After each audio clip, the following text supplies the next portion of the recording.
Dream Team, it's your boy D Neil back with another reaction video, guys. Here we are with Only Fools and Horses Season 1 Episode 6. The Russians are coming. Before we dive in, make sure you guys subscribe to the channel, ring notification bell, give the video a thumbs up so it gets suggested. What we got?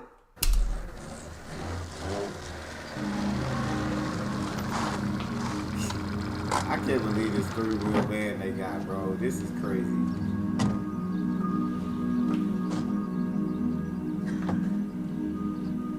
Well, this is it. This is what? It's what I bought this morning. What? This. The land? No, you plonker. It's a pile of bricks. And it cost me 100 nicker. Nice one, eh? Oh, shrewd move, Del, yeah. I mean, people are panic buying bricks nowadays, aren't they? Who the hell's going to buy a pile of old bricks off us? Oh, butcher or chemist. Who do you think's going to buy bricks? Builders, aren't they, eh? Over 200% profit here, and all in the readies. Come here. They've just demolished a factory here that used to make prefabricated structures, right? Chalets, bungalows, greenhouses, you know, garden sheds, that sort of a thing. So I thought, using my noddle, that we'd make enough out of the bricks alone. But you never know what's underneath, do you, eh? Decent lengths of timber, bits of metal. You know, a few gross of them roofing tiles. Come and see what I found.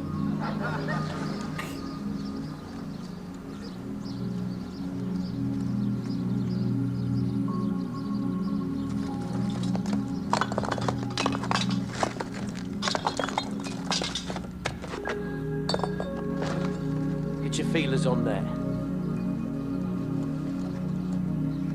Yeah, that's lead, Del. That's pure lead.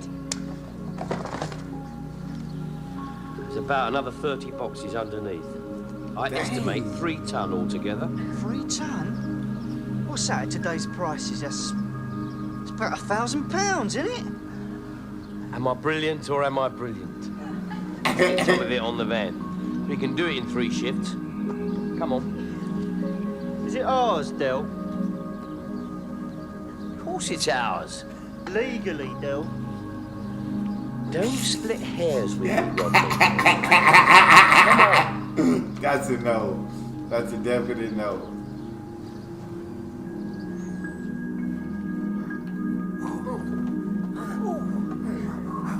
Hey, they put Granddad to work. Your boy. No, not there, Granddad, not there. No, we've got 3 ton of it here. You see, you've got to spread it out over a wide area. Otherwise, we'll be having tea with Mrs. Oboko downstairs. Right. All this humping and sweating is not disturbing your Royal Highness. No, don't you mind me. You carry on. Oh, thanks a lot. Oh, yeah, look at this, Granddad. You've been carrying this one upside down. This is the way.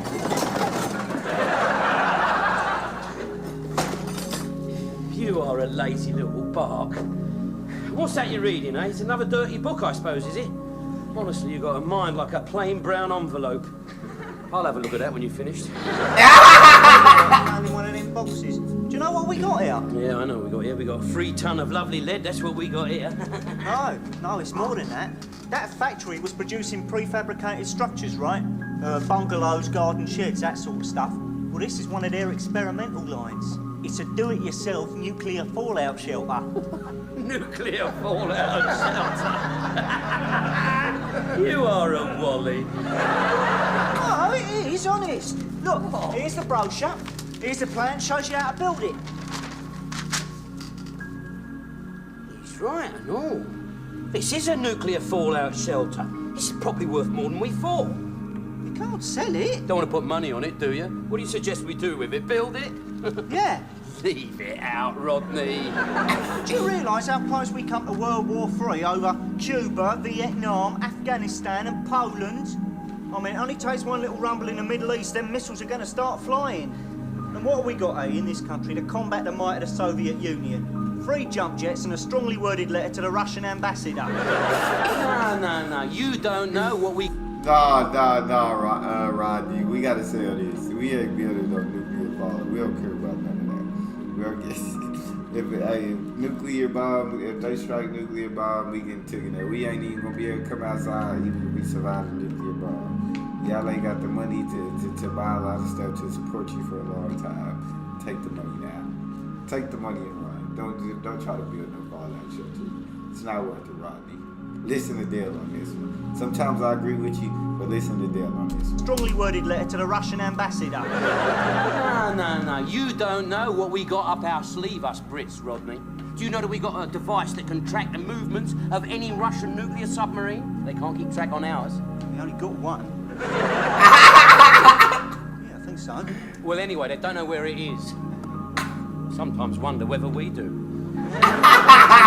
Don't. You see, this country's just not prepared for war. I mean, nobody knows what we're supposed to do in the event. Yes, of course we do. All right, then. What would you do if you heard the 4-minute warning? Well, what's it sound like first? Well, that's it, isn't it? No one knows. Maybe they're going to ring church bells or bang tom-toms or send every ice cream van out in the country to play its jingle. Your guess is as good as mine, isn't it? Do you realise the great powers have got underground salvos primed with enough nuclear weapon to destroy this planet 30 times over? About neutron bombs, Del. Multi-warheads, chemicals that attack your central nervous system and leave you writhing in agony like a worm in bleach. Bit like you after a curry, you mean? Right, Rodney. Don't worry, forget about it. Look, we've got £1,000 here. Just think what we could do with £1,000. Eat, drink, and be merry. For tomorrow we die. Oh, come on, Del, this is a godsend. If we build this thing, we're going to be safe, aren't we? Everything's here, the inner walls, the outer walls, the air tube, the filter system, everything.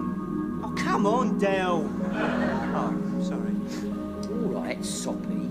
Let's just suppose that we do build this thing, right? Where are we going to put it? Well, you always fancied a little weekend place. Why don't we find a spot in the New Forest? And how are we going to get from Peckham to the New Forest in 4 minutes? Granddad's allotment. That's only a couple of miles up the road. We could do that in 4 minutes. Yeah, on a Sunday, with a following wind, maybe. Well, let's give it a go, eh? We'll have a dummy run and time ourselves. I'll get me stopwatch. What is the point, eh? All right, so say you can do it in 4 minutes. What is it going to prove? Knowing them Russian rats, they'll probably declare war in the middle of the rush hour.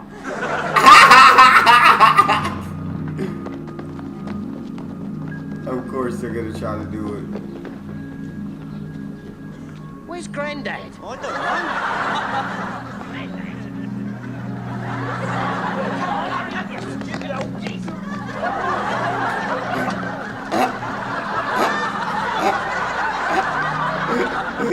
The red Granddad out of shoes, man. Come on now. You can't run Granddad out the shoes.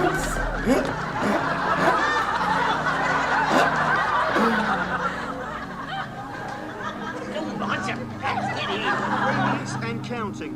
Yes, all right, Rodney. Missiles are just going over Sweden. Oh, bloody fast, aren't they? Only left Siberia 20 seconds ago.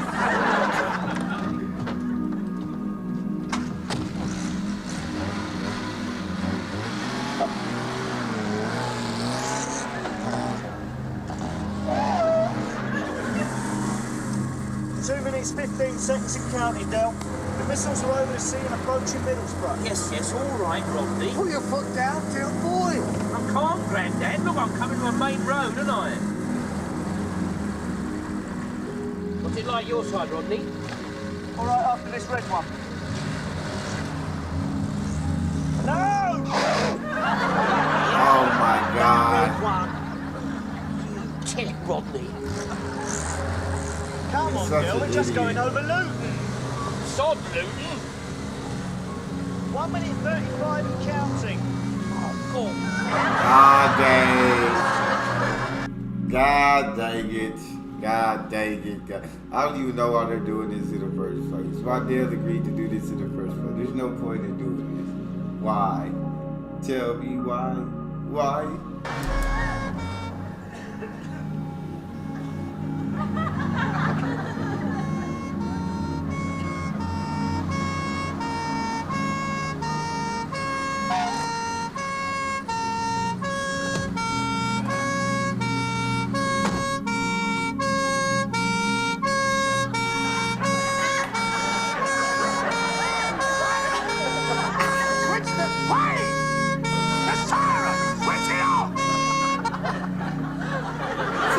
does.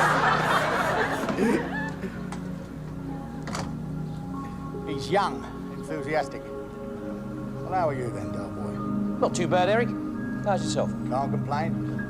How are you then, Grandad? All right, Eric boy. Now, what's that all about? 60 miles an hour in a built-up area. You just heard the 4-minute warning or something?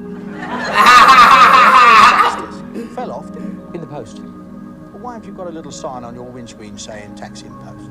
We did have it, fell off. You been at those funny fags again, Rodney? No, I haven't. Good, because Wayne there's looking for his first nick. Talking of that, Del boy, you might be able to help me. I'm on the lookout for some stolen summer wear.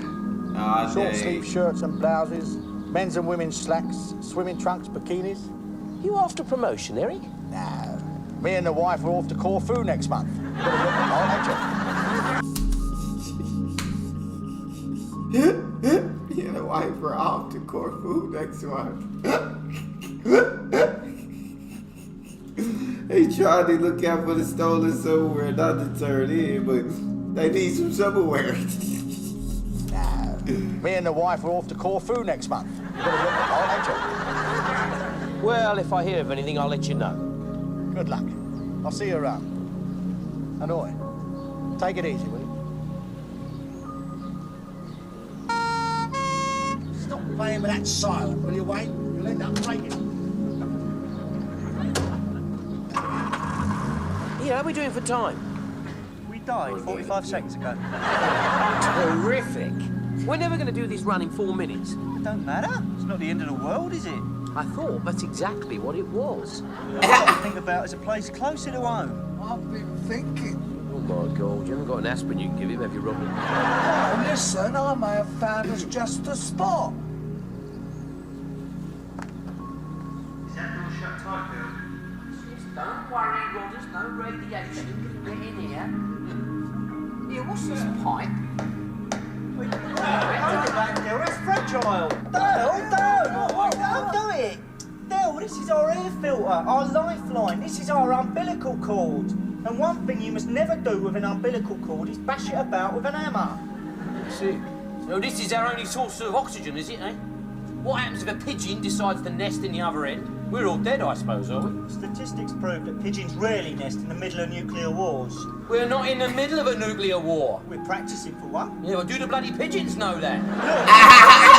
Not nest in our air tube. Have faith in me, please. How can you have faith in him, Del boy? I brings me Teddy in here, then he finds out the signals can't get through the lead.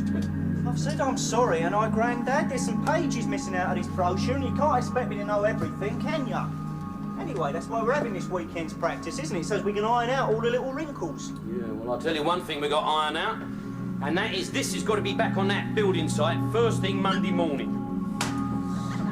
Otherwise, them paddies will go mad.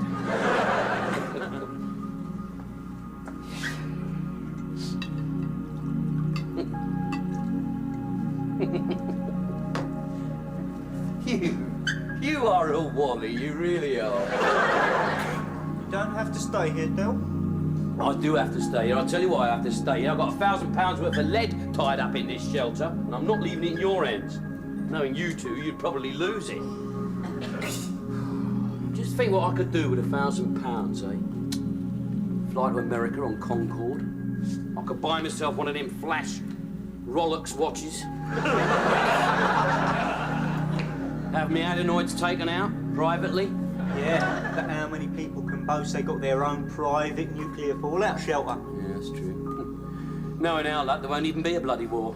Yeah, that's what we ought to do, you know. We ought to drop a bomb on all them Russian cities, you see, and then declare war on them. What we say is that the declaration for war got held up in a post due to a communist-inspired strike at a sorting office. Oh my God. That is typical of a ruthless little mercenary like you, isn't it?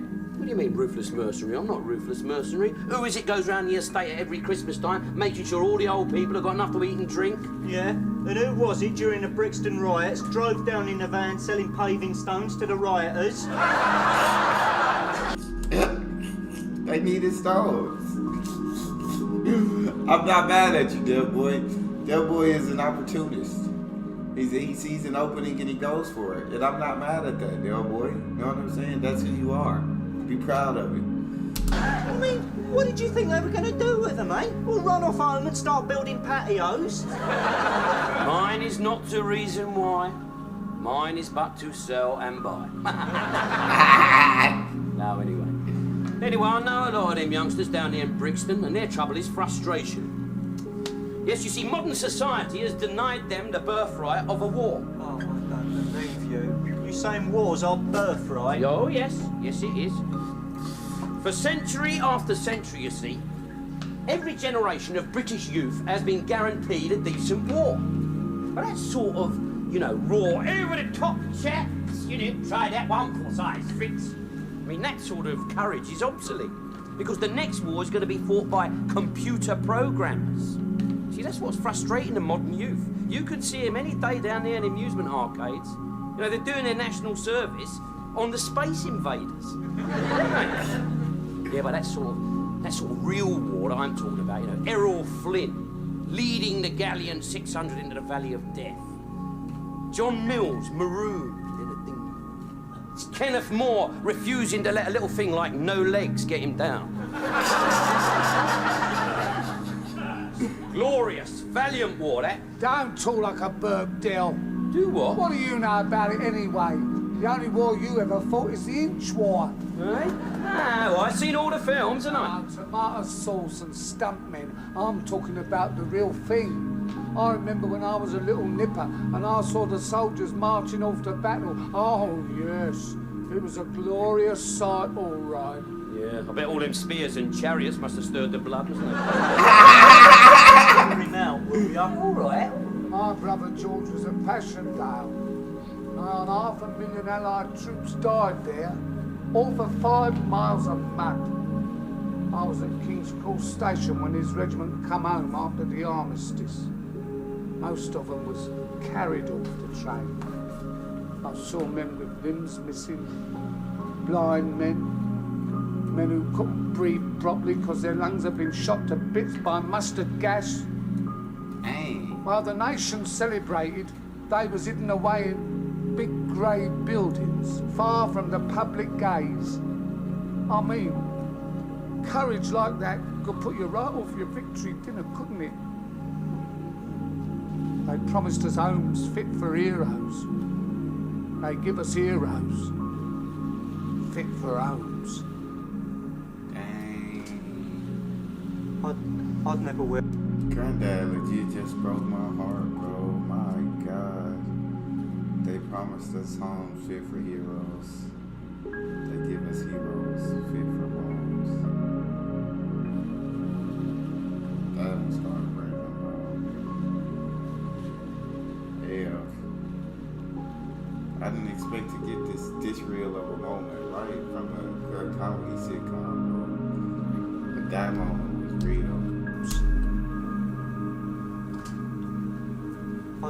I'd never wear a British uniform on principle. What principle? Well, on the principle that the Russians might shoot at it.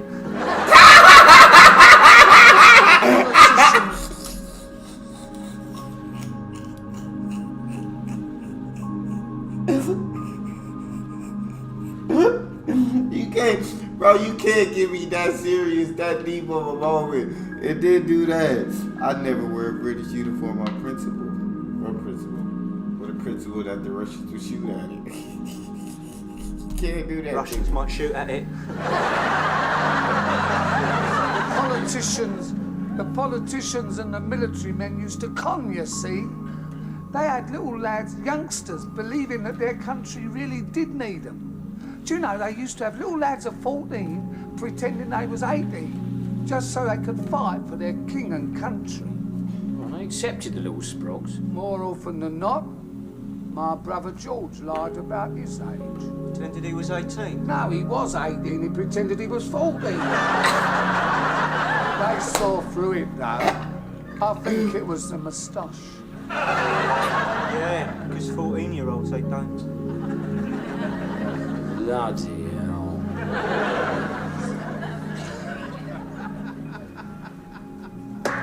Oi! Oi, what are you doing? I think there's a trying to nest in our air tube. I think I frightened it away now, don't worry. Oh, battery's getting a bit low and all.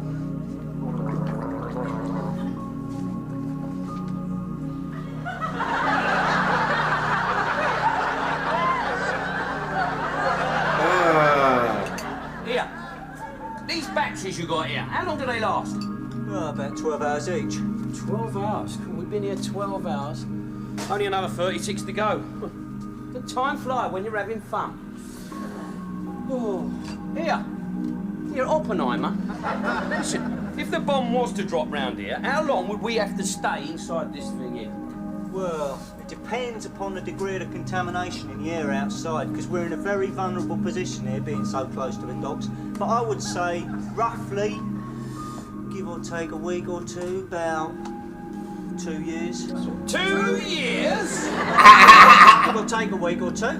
If you think I'm staying in a lead-lined Disney with you and Grandad and a chemical bloody Kazi, you got another thing coming. Yeah, but if we leave the shelter within 2 years, we'll die of radiation poisoning. And if we stay inside the shelter for 2 years, we'll die of bloody lead poisoning. That's right, Rodney. The rescue team will whip us straight round to the nearest scrap metal yard. Yeah, that's another point. That's a point. Listen, boy, these batteries that are supposed to purify the air, right? They last 12 hours, right?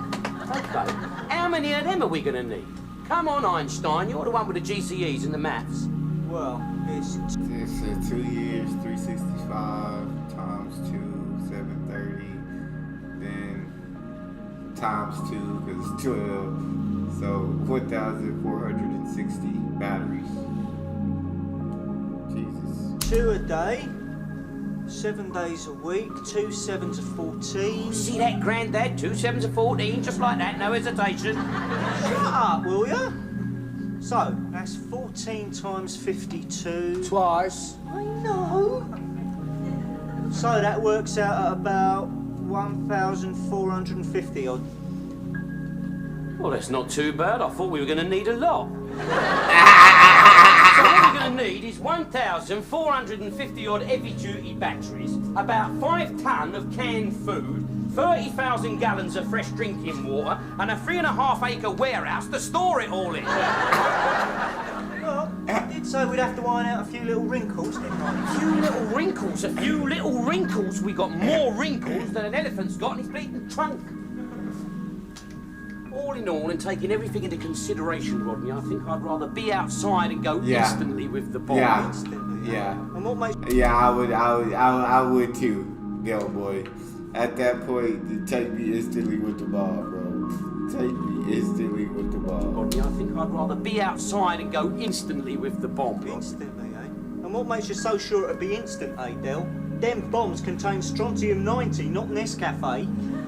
You see, the bomb explodes about a mile above the city, right, causing a radioactive rain to fall. Now, this radiation then penetrates the pores of the skin, causing violent sores and diseases.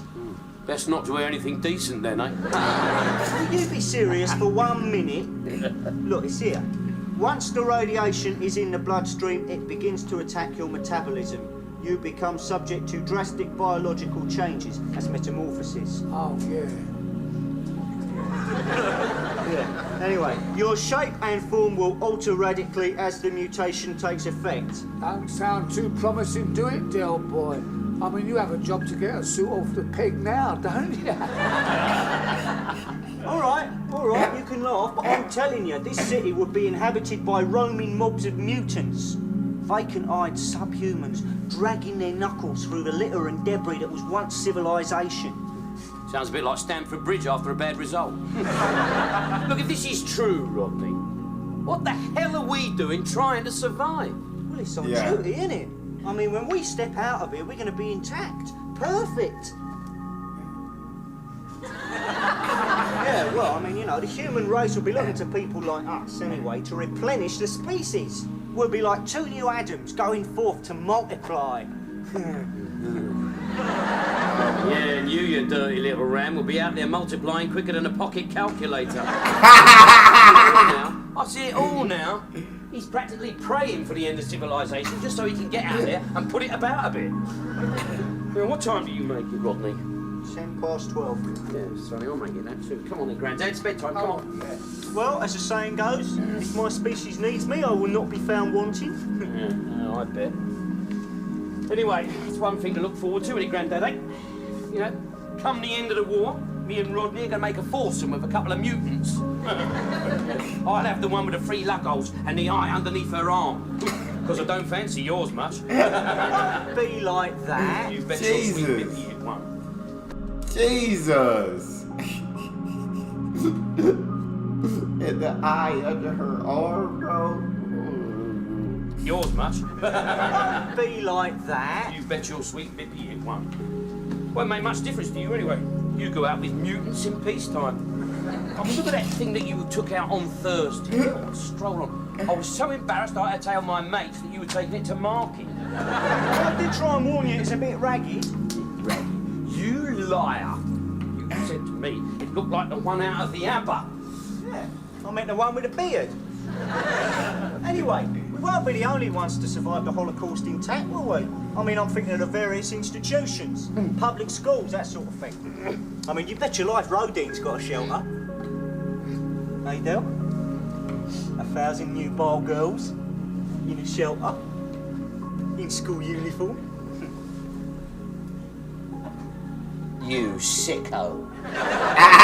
No, don't misunderstand me. I mean, the school uniforms are of no importance whatsoever. I don't know why I mentioned them. No, it's probably because you're a twisted, perverted, corrupted, warped little pervo. Well, yeah, that might have something to do with it. It's in the line of duty, Del. They're perfect specimens. They're intelligent. Of course they're intelligent. They're still at bloody school, aren't they? Well, they're fit. All that hockey. You might fancy the headmistress. Oh, thank you very much. Well, I think it's definitely worth bearing in mind in an emergency.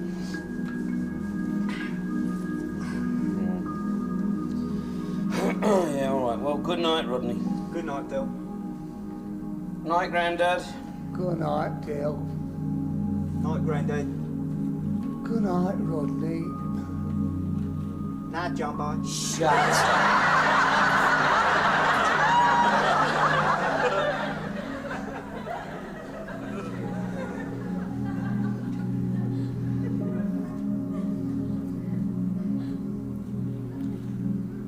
War is hell.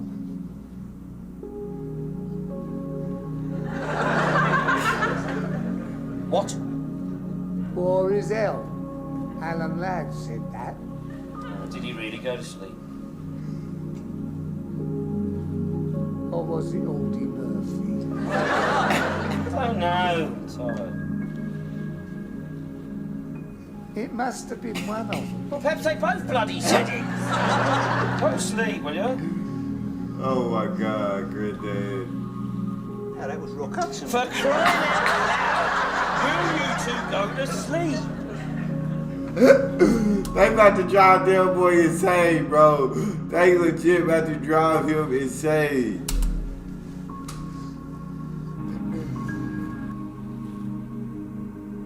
Rodney? Yeah, Rodney.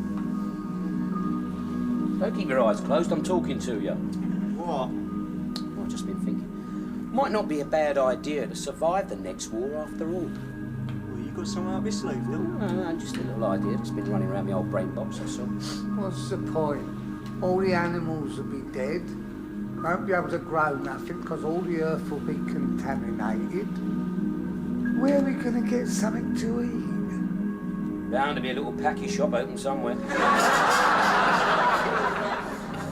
But we won't be the only ones to survive, will we? I was just thinking about all them girls down at that Rodneys school. No, nothing like that, nothing like that. I was just thinking, you see, most of those girls down there, they are the daughters of the noblesse. The noblesse. The noblesse. French for nobility, isn't it, eh? Oh, sorry, I was miles off.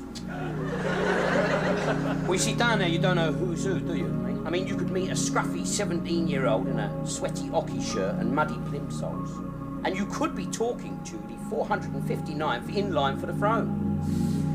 But after the old Russians had dropped 20,000 nuclear bombs on us, that scruffy 17-year-old could turn out to be first in line for the throne. So you see, if I got on me bike, whipped down there a bit sharpish like, did me Adam's act, splash a brute, you know, took her out for a steak meal, loads of charm, I could end up being the king. On the other hand, a bit of mutation, a touch of strontium-90, I could end up being the queen. But either way, it wouldn't matter because the tax man wouldn't be able to get at me, would he, eh? Because I would be the head of state. And what with you out there multiplying all over the place, I shouldn't be short of a few subjects, should I, eh? We can go for our holidays in Mustique. Hey, What? Granddad could be Queen Mother. We're so childish. We'll dye his hat pink. Yeah. Anyway, no, I mean, even if that didn't happen, and I can't honestly see how I could fail. You see, if the entire civilization was wiped out, we'd all be equal, wouldn't we? Because none of us would have nothing, right? Right. Except us, Rodders. Well, what would we have, though? A grand's worth of lead. Pretty shrewd, eh, Rodney? It's a real mind-bender deal, that. No, we'll be all right. We'll survive, Rodney. You know why? Because we're survivors, that's why. Yeah. When the old alarm bells start ringing and the old missiles start firing and all the people are rushing about like mad mice trying to find somewhere to hide, we'll be tucked up in our own little nuclear shelter. The end of the world could be just the break we're looking for. Oh, we're pretty shrewd, Rodney. If they started dropping the bomb on us right now, we'd be as safe as houses, brother. Safe as houses.